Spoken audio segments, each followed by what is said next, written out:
Mantour Ministries presents the Mantour Guy Podcast. We may talk about football. We could mention bacon. We might reference Rocky movies. We'll probably discuss the Mantour conferences, but we'll definitely talk about how to grow in our walk with God. Here's your host, the Mantour Guy, Jamie Holden.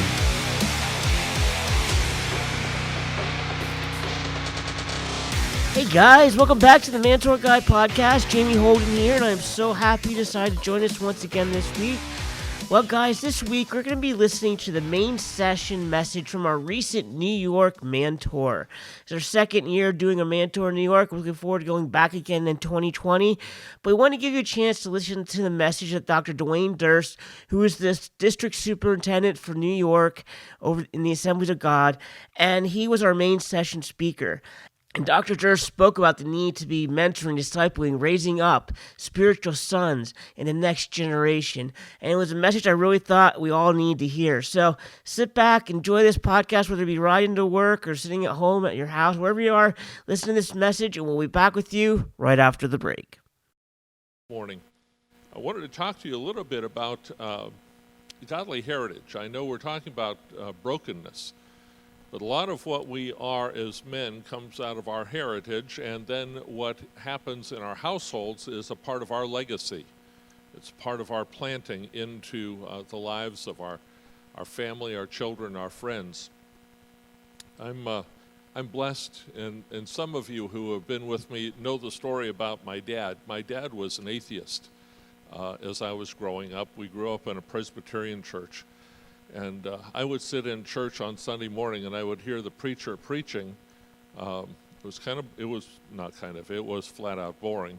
But I would be sitting there, and my dad would be cussing out the preacher under his breath. And it was a really interesting way to go to church. You know, you'd be hearing the message, and then I'd hear my dad swearing next to me, just as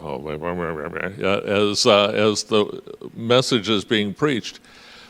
He was 37 years old, and he had a dramatic encounter with Jesus. Went to church on Sunday morning and was going to have the communion plate was being passed. And he never had any respect for anything that was sacred. And as the plate was passed, he went to hold it, and he said he couldn't touch it. He said it was white hot. It was like it was on fire. And he pulled his hand back. After the service, he literally ran out of church. It was a large church. His friend Bill, who had been talking to him in the factory for years, followed him out, and my dad told him what kind of a church he thought that was. Sunday afternoon, he's home, and I'd never seen my dad cry before. And he sobbed all day, and all he could say was, "There's a God, there's a God, I know there's a God." That night he went back, he walked the aisle and knelt at an altar of prayer, and through gut-wrenching sobs invited Jesus to be the Lord of his life. I would tell you that even as an unsaved atheist father, he was a good dad. But as a man who turned his life over to Jesus 100%, wound up vice president of manufacturing for a major conglomerate, very, very successful. He was an incredible man of God and spiritual father. There was never any place that he went, no one that he talked to, that they didn't know that Jesus was Lord of his life. He didn't care what their position, what their status, what their influence. He shared faith with them because the Lord had transformed his life. And I am so grateful for a spiritual earthly father who now is praying for me in heaven. He's been gone for some 25 years now and with the Lord. I have another spiritual father. His name is Alman Bartholomew. Any of you have ever heard of that guy? He's our superintendent emeritus. He pours into my life. He prays for me. I talk to him usually every other week at least. And we're sharing, and I'm talking to him about things that I'm doing or things that are happening in the network. I may ask him for some counsel. Hey, what do you think? And he will say, "You're the superintendent, you decide." And then he tells me what he thinks. And I appreciate his counsel and his love. I have found that a lot of what we do in life is because of the people who have poured into us.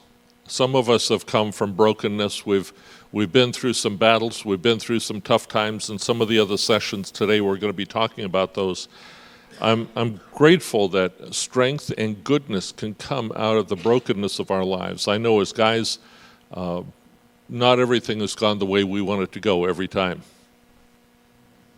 Right? Sometimes we hit, we bump the guardrails a little bit. Sometimes we hit some potholes and it shakes us up. I'm grateful for a God who will take us from where we are and put us together, strengthen us, and turn us into what he wants us to be. 2 Corinthians 12:9 says, he said to me, my grace is sufficient for you. My power is made perfect in weakness. Therefore, I will boast all the more gladly about my weaknesses so that Christ's power may rest upon me. I've found that often as guys, we want to be the ones who always have it together. We want to make sure that everybody sees us as doing everything in perfection. And I have found that the people who have ministered strength to me are the people who are transparent about what they've gone through. They're the people who can talk about the pitfalls and the challenges and the reality that none of us is perfect. When I was pastoring in New York City, I had little exercise, and I have done this in many churches. I think I just did it in Josh's church. I'm going to have you do it, and you're going to feel very awkward in doing it, so I'm just going to tell you now, and the rest of the guys will straighten things out. But I'd like you to look at your neighbor, if you would, please. Come on, it's painful, isn't it? Look at it. Look in their eyes. Repeat after me. It's okay. You're not perfect. I love you anyway. Okay, one more time. Now you know what you're doing. It's okay. You're not perfect. I love you anyway.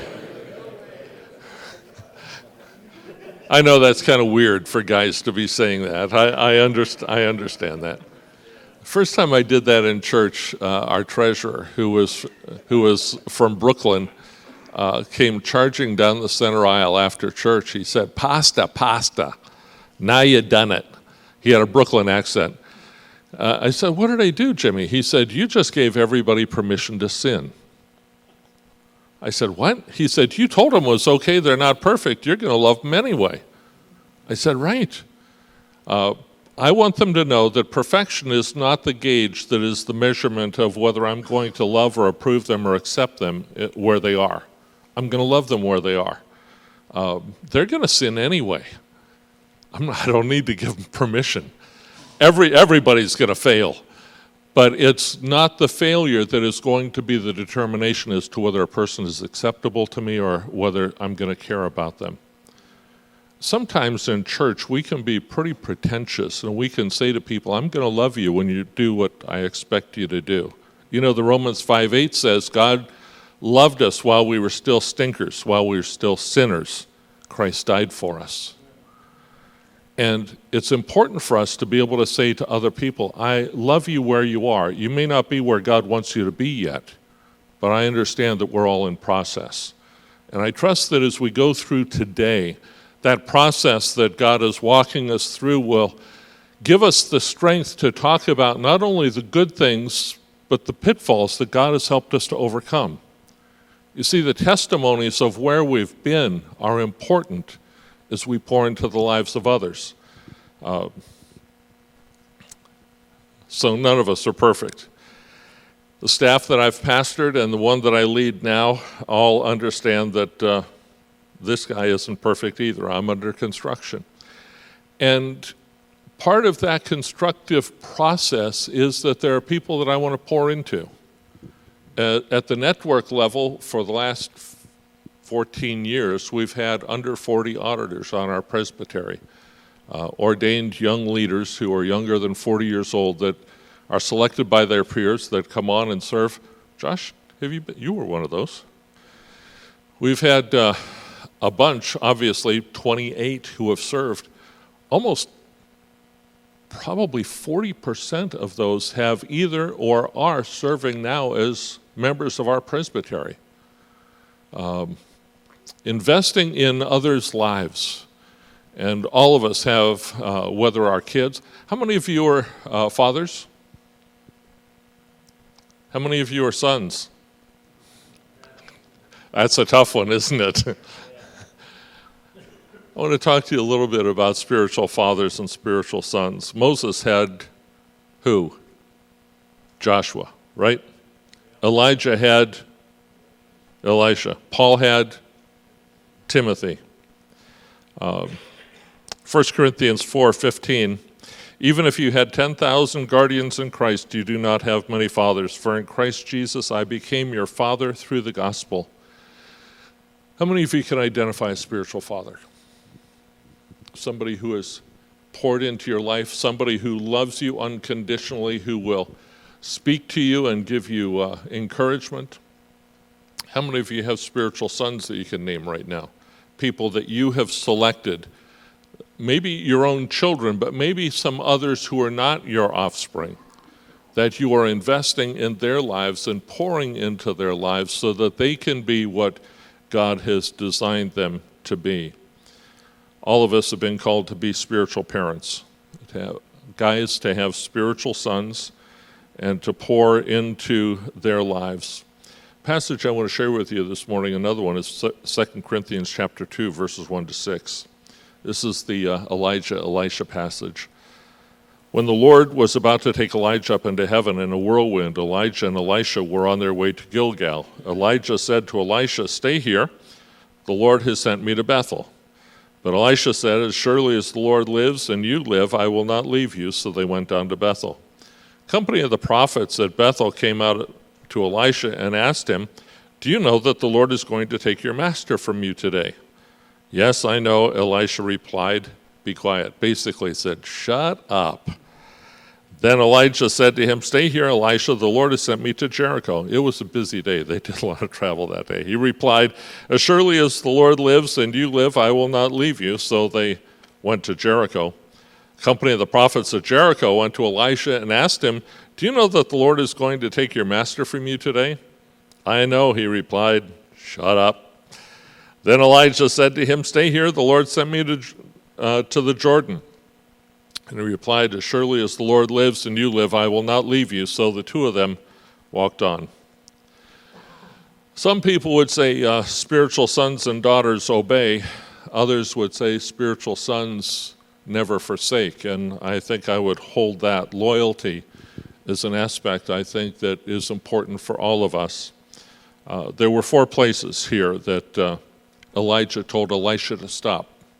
First, he told him to stop at Gilgal. What we know about Gilgal, it was the place of circumcision, it was the place of covenant, and it was also the place where Joshua, when they crossed over the Jordan coming back into the promised land, that's where they stacked the stones, the memorials, the remembrances. So Elijah had told Elisha, "I want you to stay here. I want you to stay at the place of, I want you to stay where you first made your covenant agreement. I want you to stay where something supernatural had happened." And I think in some of our lives, sometimes we hang out in places in the past where we had significant times and we long for those and we want to stay there. And I would encourage you that your journey is more than what has happened in your past. Can you say amen? Secondly, Bethel. They got to Bethel and Elijah said to Elisha, "I want you to stay here." What we know about Bethel is that's where Jacob wrestled with the angel of the Lord. It's called the house of the Lord. And he's saying, "I want you to stay here," to Elisha. Some people want to camp out in a safe place and have everything happen in their lives, perhaps in the temple, in the house of God. And I would remind you that this is the house of God. Can you say amen? This is where Jesus lives. This is the habitation of the Lord. And so we don't just live our lives here in a place of worship and sanctuary, but we live our lives for the Lord in a public place, as sacred there as it is when we come here for worship. The third stop was at Jericho. What do you know about Jericho? It's a place of battle, right? The walls came down. We know that, and you know the old song, Joshua fought the battle of Jericho. It was a place of battle. Some sons, spiritual sons, give up when the going gets tough in the place of battle and when things go south. I think all of us have been in places where it's been difficult. I've told the story. I got fired from my home church because there was a superintendent who had a friend that he wanted to pastor the church instead of me. He wanted a great man of God there, and the implication was I didn't measure up. Now, that'll do a number on your self-image, or it could. Why do I tell the story? Because it's part of who I am. And really, it's part of the reason that I can stand in front of you, that God had a plan for my life despite what somebody did to me. And I would tell you this morning, God has a plan for your life despite anything that anyone has ever done to you, or despite anything that you have ever done to you. God still has a plan and purpose and a design for your life. And when you go through the times of battle, it's not the time to give up. It's not the time to turn around. It's not the time to say, I'm done. God can't do anything more with me. God can. He has a plan for you, and it's a good plan. It's a really good plan. The fourth stop was at the Jordan. What we know about the Jordan is that it was a place that was tough to cross over. It was not going to be easy to get from one side to the other. And sometimes we're faced with challenges and difficulties that we don't want to have to cope with. And whatever that Jordan is, or whether it's giants in the land, like when Joshua and the children of Israel went back in, whatever it is that you're facing, God wants you to cross that threshold of challenge. And I'm sure that some of those challenges are going to be addressed in what Josh and Jamie and Tom share today. We go through the times of challenge, and it's in those times that we find God's faithful. We find Him supernaturally providing for us that which we could not do ourselves. So I want to challenge you from Proverbs that you don't remove the ancient landmarks, the things that you remember, the things that you've been told, the benchmarks in your life that have been important for who you are, those moments that you've had encounters with God, the times that God has supernaturally provided for you and directed you and given you hope and plans for your future. Don't forget those. Those are momentous times that God wants to use to direct you to pour into someone else's life and to invest in someone else's life. So they went through the 4 stops, and Elijah said to Elisha, what did he say to him? Ask what you want. And Elisha said to him, I want a double portion. What did he say? I want a double portion of your spirit. He didn't say the Holy Spirit. He said, I want a double portion. What he said was, I want to be twice the man that you are. Wouldn't that be great if our spiritual sons looked at us and say, I want to be twice the man you are? Wouldn't it be great if they said to us, you have poured so much into me, I think I can be greater than I could have ever been unless you had done what you did. Because we've invested and poured ourselves transparently into those who we love so much. So he said, I want a double portion of your spirit. Elijah said to Elisha, if you see me when I'm taken up, you'll get what you want. The implication there, and we would read that from the English translation and say, okay, if I see him when he goes up in the clouds, then I'm going to get it. But what the Hebrew is saying there, Elijah said to Elisha, if you see eye to eye with me, if we're on the same page, if our hearts are the same, if we're in agreement, you're going to have what you want. And so as spiritual sons, we learn and we ask for impartation from those who are spiritual fathers to us. But then as spiritual fathers, we're giving impartation to those who are walking with us. Godly heritage comes from impartation. That's Elijah's last miracle was Elisha's first. He took Elijah's coat, struck the water in the Jordan, and he crossed over. And the other prophets said, hey, the spirit of Elijah is on Elisha. What's interesting here is Elijah had a spiritual son. He had Elisha. Who did Elisha have? from Scripture, we don't find anyone that he poured his life into. We don't find anybody that Elisha had invested in.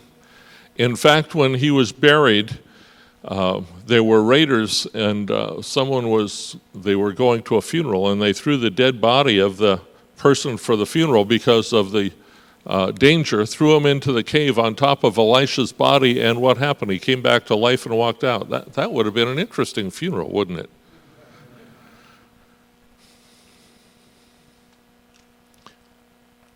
As I've thought about that, I don't want to take my anointing to the grave. I don't want to take God's blessing to the grave. I don't want to take the good things that God has done in my life and the stories of God's faithfulness. I don't want to take them to the grave. I want to pass those on to my children, to my sons, to my son-in-law, to spiritual sons in ministry. I want them to know what it is that God is able to do in their lives, that he can do far beyond anything that they could ever ask or imagine. I want to expand their understanding. I want them to dream outrageous dreams. I want them to be able to believe that God is able to scare them with things and then bring them to pass. And regardless of your place of ministry or what God has called you to do, his dreams and plans for you are bigger than your own. Well, guys, we'll hear the remainder of this message right after this break. Yep. You're listening to the Mantour Guy Podcast. Did you know that over 33% of girls have seen pornography online before the age of 13? Protect your daughters by installing Covenant Eyes on all your computers and mobile devices. Covenant Eyes blocks all pornography so that it can't reach your little girl and cause damage to her spiritually or emotionally. Sign up today using the code MANTOR and receive 1 month of service free. Guys, that's a no-brainer. Try it for a month and see how it helps protect your precious daughters from the filth of internet porn. Sign up using code MANTOR, MANTOUR, at covenanteyes.com today. I know you're gonna dig this. Like what you're hearing? Head over to iTunes to subscribe, rate, and leave a review. Thanks.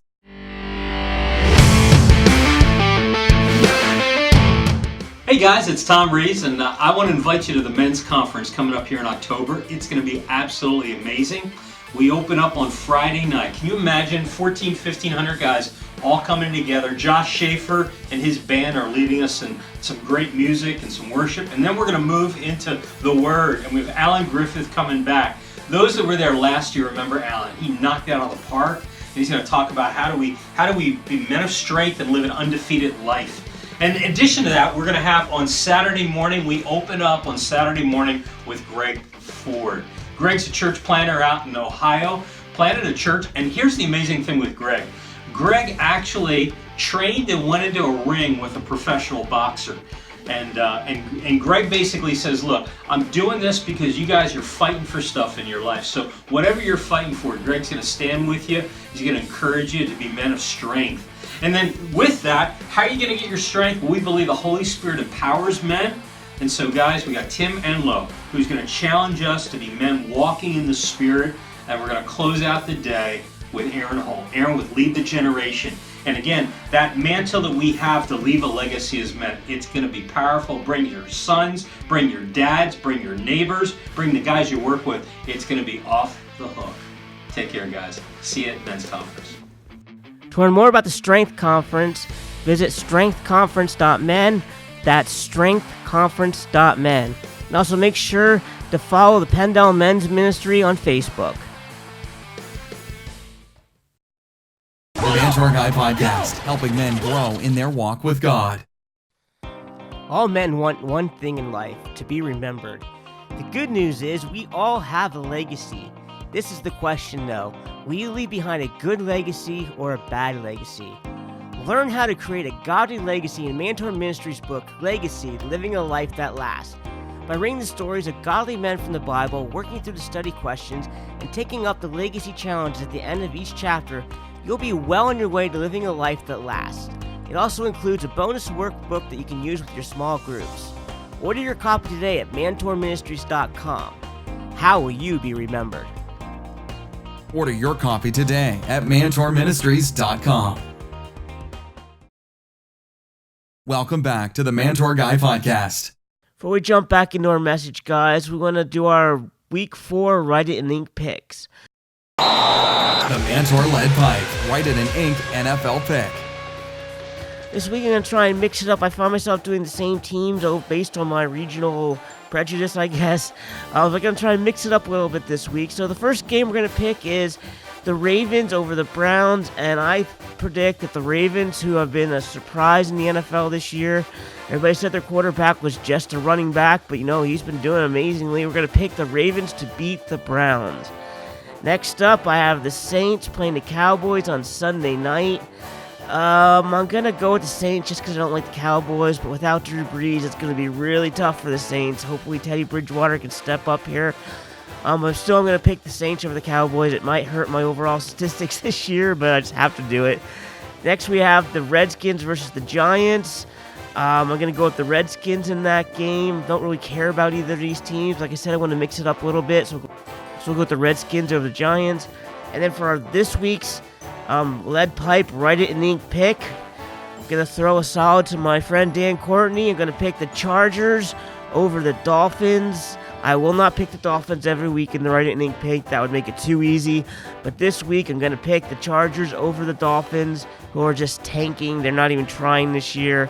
I saw the NFL is investigating whether the Dolphins are tanking, and that should be a 2-minute investigation. It's obvious they're tanking. But anyways, you can Write It in Ink, the Chargers over the Dolphins. Welcome back, guys, as we rejoin the New York Mantour main session message with Dr. Duane Durst. And the fact that Jesus lives in your heart means that he can pull off anything that he wants to, because the Spirit of God who raised Jesus from the dead is living where? In us. What is the Lord asking you to do? Is it tougher than raising Jesus from the dead after he'd been crucified for the sins of the whole world? I doubt it. That's kind of the epitome of tough stuff, right? So no matter what he asks you to do, he is able to do through you. And the only response we have is either yes or no. We're not able to say, I can't, because you and I know we can do all things through Christ who strengthens us, right? So he calls us to do things that we wouldn't normally do and pour our lives into others so that they can live their lives at a higher level than they could have ever done by themselves. Spiritual sons honor spiritual parents, and spiritual parents love their sons. We know that Ephesians says to honor your father and mother, that it may be well with you on earth. The same passage in Matthew, a similar passage, that it may be well with you, or well done. You've completed what you've started, and I think for all of us, we'd like to be well done. For spiritual fathers, we know that Scripture has exhorted us that we need to love our children, that we would not provoke them to wrath. So there's a responsibility on our part to pour into the lives of others and to be genuine and loving and transparent. I would tell you that rules without relationship bring rebellion. Can I say it again? Rules without relationship bring rebellion. If you're a rule maker and a rule enforcer, there's not relationship and love and tenderness, you're going to breed rebellion in your kids or your spiritual sons, in your marriage, for that matter. But relationship is crucial, and that relationship is born out of a security and knowing that Jesus is Lord in our lives. Jesus taught what he knew, but he reproduced who he was. And I would encourage you, it's something I talk to myself about. I want to teach what I know, but I'd like to reproduce what I am. That I can say with Paul, and you can say with Paul, follow me as I follow Christ. Live the life that Jesus has called you to live. There are some reasons that people don't want to be spiritual fathers. Number one, it's one of the reasons why we don't delegate, because we think nobody can do it as good as us, right? There's another reason we don't delegate, and that's because we're afraid somebody's going to do it better than us, and they're going to show us up. Another reason we don't want to invest in others is we're just too lazy. I don't want to take the time. And what that means is I don't care about anybody but me. Others would say, I'm not going to raise up others because I can lose my influence and my authority. And I would tell you the greatest gift that you can do is to find somebody to replace you no matter what you're doing. Because then God can trust you with more than you have. Our lives are determined by His will, not by our scheming and plans. If it is by our own plans, then we're going to get where we deserve to be. But if we take the hands off and we say to the Lord, I'm going to invest my life in others, I'm going to raise others up, I'm going to pour my life into my kids and my family and spiritual sons, then you will see God put you in places that you never could have imagined and open doors that you could have never opened for yourself. People who rule occasionally serve, but I will tell you, people who serve are very often placed into places of leadership. So I want to challenge you this morning simply to accept the role of being a spiritual dad, not only to your own kids, but to others in your church, perhaps even at the place where you work, to be a spiritual mentor and father and influence, like my dad was. Like he was in a factory when he called one of his hourly workers in. He was the vice president of the corporation. He had managers and foremen, supervisors underneath him, probably 1,800 people in the one plant where he was. And he called this hourly guy in who was working in the machine shop, sat him down, and my dad held up a tract, had the guy close the door. He said, "Are you the guy who's putting this stuff around in the restrooms and at the lunchroom?" The guy was shaking. He said, "Yes, sir." My dad said, "Great. Let's pray that these are successful as you hand them out." The guy thought he was in trouble, and here he was being commended. We invest in the lives of others. We encourage them, no matter where we are and what we're doing. So I want to ask you, are you an Elijah or an Elisha? Are you somebody who's pouring your life into someone else, or are you someone who's going to take your gifts to the grave? Are you going to pass on the struggles and the victories that you've had, or are you just going to lick your wounds and watch Sunday afternoon football? What's it going to be? David Ravenhill talked about pharaohs who are rulers and fathers who are servants. He said, pharaohs dictate, fathers communicate. Pharaohs command, fathers counsel. Pharaohs remove, fathers restore. Pharaohs whip, fathers weep. Pharaohs restrain, fathers release. Pharaohs manipulate, fathers motivate. Pharaohs emasculate, fathers propagate. Pharaohs demean and destroy, fathers discipline. Pharaohs want results, fathers want relationships. Pharaohs are hard-hearted, fathers are tender-hearted. Pharaohs are insecure with success, and fathers are secure with success. Pharaohs use slaves to build their cities. Fathers teach their sons to build cities. Pharaohs are motivated by selfishness. Fathers are motivated by servanthood. Pharaohs have slaves. Fathers have sons. Slaves sigh. Sons sing. Slaves escape. Sons return. Slaves have numbers. Sons have names. Slaves loathe pharaohs. Sons love fathers. Slaves are preyed upon. Sons are prayed for. Slaves die for pharaohs. Fathers die for sons. Slaves obey out of fear.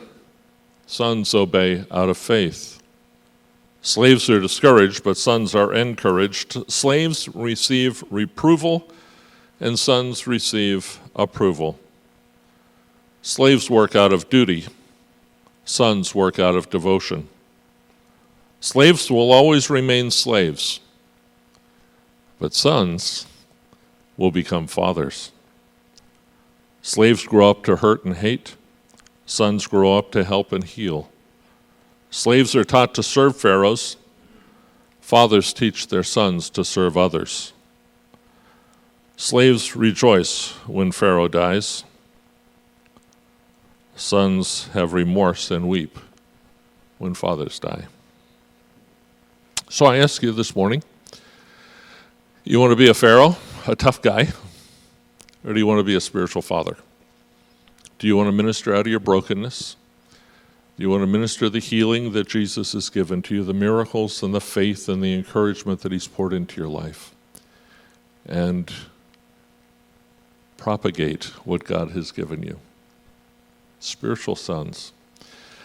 Wouldn't it be wonderful when we stand before the Lord at the end of all time and we see the lives of sons in the ministry, sons in faith, sons who are serving, not only our own physical sons, but spiritual sons, who would say, like I can say to my dad, I can say to Al Bartholomew, you're a spiritual father.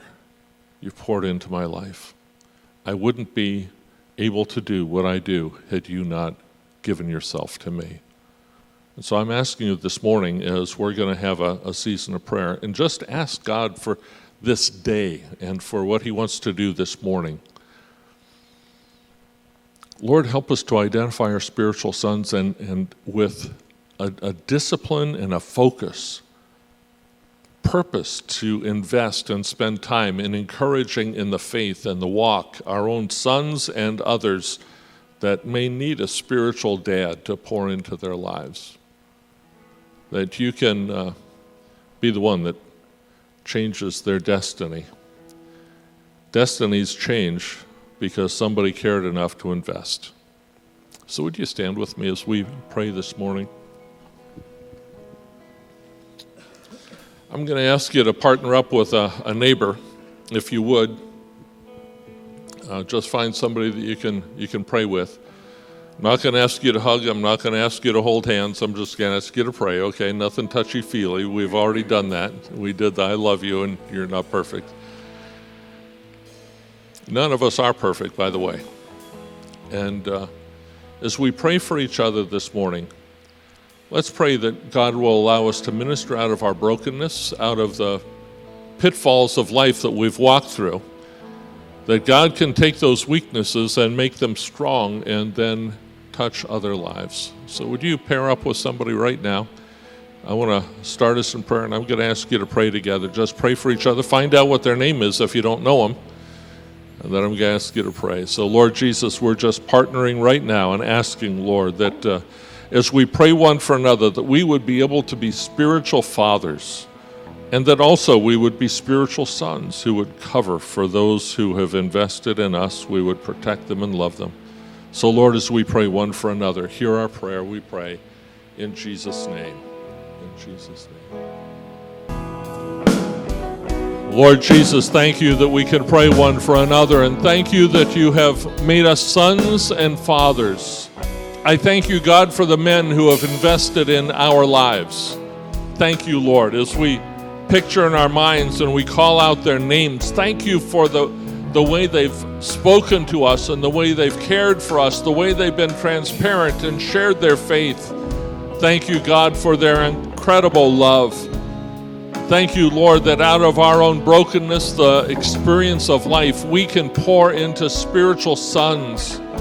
Lord, thank you for those who are our own earthly children.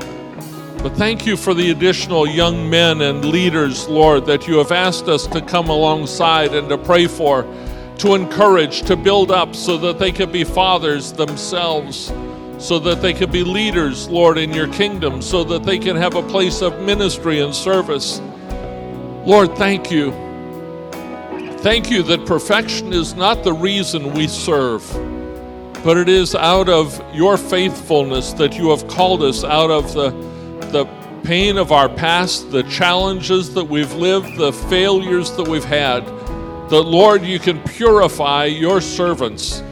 God, we pray this day through the remaining sessions that you would continue to pour out into us and through us, Lord, that we might leave encouraged, strengthened, that we would not be fearful of the future. We would not worry about the challenges of the past, but we would confidently be able to walk in the calling that you've put upon our lives as men of God, as spiritual fathers and as spiritual sons. Help us, Lord, to continue to love and encourage and pray for those who have been spiritual fathers to us. And help us, Lord, to invest and to spend sacrificial time with those that are our spiritual sons. I thank you, God. I thank you for Jamie. Thank you, God, for this Mantour conference. And thank you, God, for what you're going to do in our lives in the days to come through what we share together this morning. We give you thanks.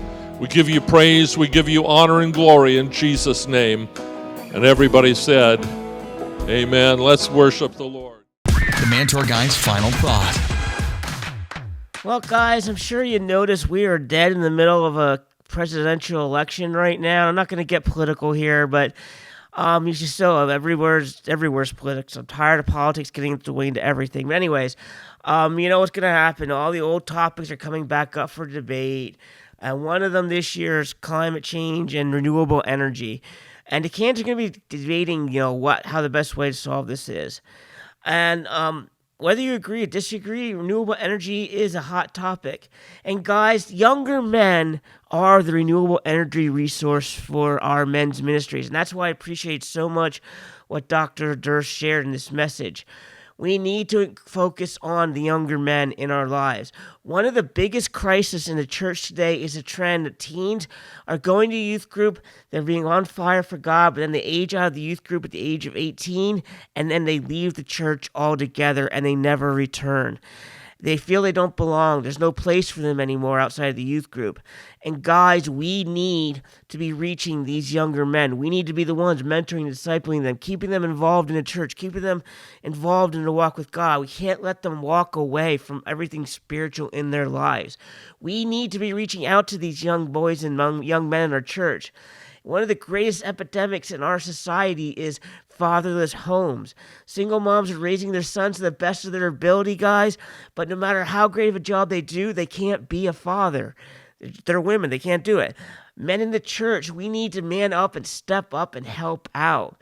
We have a generation of young boys out there who are longing for a man to influence them in their lives. And when the church doesn't fill this gap, the young boys, they learn from unsaved men how to live ungodly lives. So we need to step up to the plate and reach out to the generation of young boys without a dad in their lives. The church is playing catch up with the rest of the world on this issue, and it is time that we get out in front and make a difference in the lives of these young boys. It is time that we influence the next generation to become godly men. We need to raise strong spiritual sons. Something I feel very passionately about. That's why I wanted to bring this message today, to bring you what Dr. Durst spoke about, of the need to raise spiritual sons. Guys, it's our job. It's our responsibility. So ask God how you can do this in your life. Well, guys, once again, we're out of time. I want to thank you for listening and giving us your time again this week.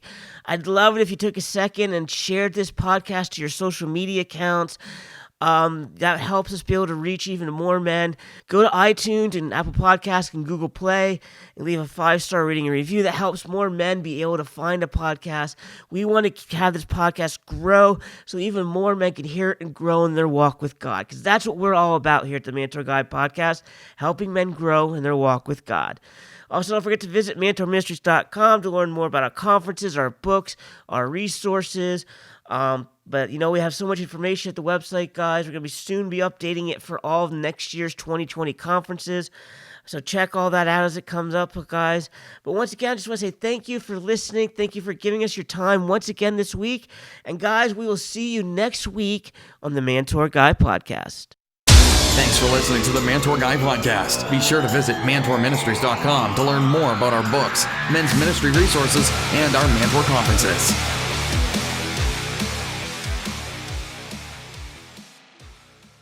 Hey guys, Jamie Holden here. Did you know that only 10% of churches have a healthy, thriving men's ministry? That's only 1 out of 10 churches. Well, my mission is to see this number become 100%. Join me in my work with HEUS Missions to help develop men's ministry in the local church. Become a monthly financial investor in the work God called me to do by going to mentorministries.com/partner and clicking on the Give Online button. Together, we can see God continue to move among men. Before we go, guys, one last thing. We did talk about it in the podcast, but if you sign up with Covenant Eyes at covenanteyes.com and you use the code MANTOR when you check out, you can receive 1 month of free service. Guys, what do you got to lose? You can try for 30 days, see how great it is, see how helpful it is to your walk with God. I guarantee you're not going to want to get rid of it. You're going to love it. So try it, protect yourself, protect your family, and raise up a standard against the enemy as he is trying to attack you and your loved ones. Try Covenant Eyes for free for 30 days using the code MANTOUR. It's MANTOUR at covenanteyes.com. Try it today, guys. What do you got to lose? The Mantour Guy Podcast, helping men grow in their walk with God.